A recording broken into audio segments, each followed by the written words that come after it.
கொடைக்கானலுக்கு ஒரு trip plan பண்ணி வந்தது இவ்வளவு பெரிய குத்தமா? அப்படி என்ன நடந்துச்சுன்னு வீடியோவை வெயிட் பண்ணி ஃபுல்லா பாருங்க. நம்ம பேஜை இது வரைக்கும் ஃபாலோ பண்ணாம இருந்தீங்கன்னா ஒரு ஃபாலோ பண்ணி வச்சுக்கோங்க. இத மாதிரி வீடியோஸ் அண்ட் மோட்டோ விளாகிங்ஸ் நம்ம சேனல்ல அப்லோட் பண்ணுவோம், மறக்காம ஃபாலோ பண்ணி வச்சுக்கோங்க.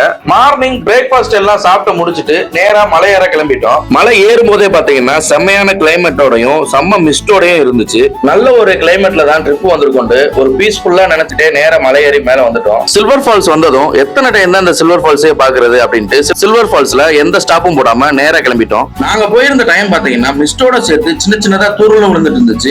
இந்த கிளைமேட்டுக்கு ஏதாச்சும் சூடா சாப்பிட்டா நல்லா இருக்குமேன்னு சொல்லிட்டு ஒரு மேகி கடையை பார்த்து நிப்பாட்டிட்டோம் வண்டிய. ஆளுக்கு ஒரு மேகி ஆர்டர் பண்ணியிருந்தோம். அந்த மேகி ஆர்டர் பண்ணி வந்ததும் பாத்தீங்கன்னா நானும் மதிப்ரோவும் அதை 1/2 ஷேர் பண்ணிக்கிட்டோம். அதுல இருந்து ஒரே ஒரு ஸ்பூன் நூடுல்ஸ் எடுத்து அந்த கிளைமேட்டுக்கு அதுக்கும் எடுத்து பார்த்தா அவ்வளவு அருமையா இருந்துச்சு. பார்க்க மட்டும் இல்ல, சாப்பிடறதுக்கும் அவ்வளவு டேஸ்டா இருந்துச்சு. அந்த நூடுல்ஸ் எல்லாம் சாப்பிட்டு முடிச்சுட்டு கிளம்பியாச்சு. கிளம்பி வரும்போது பாத்தீங்கன்னா செம்ம டிராபிக்.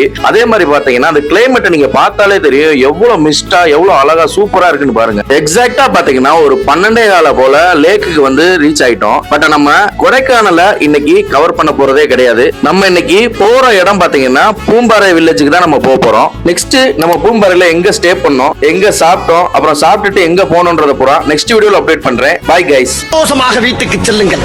நன்றி, வணக்கம்.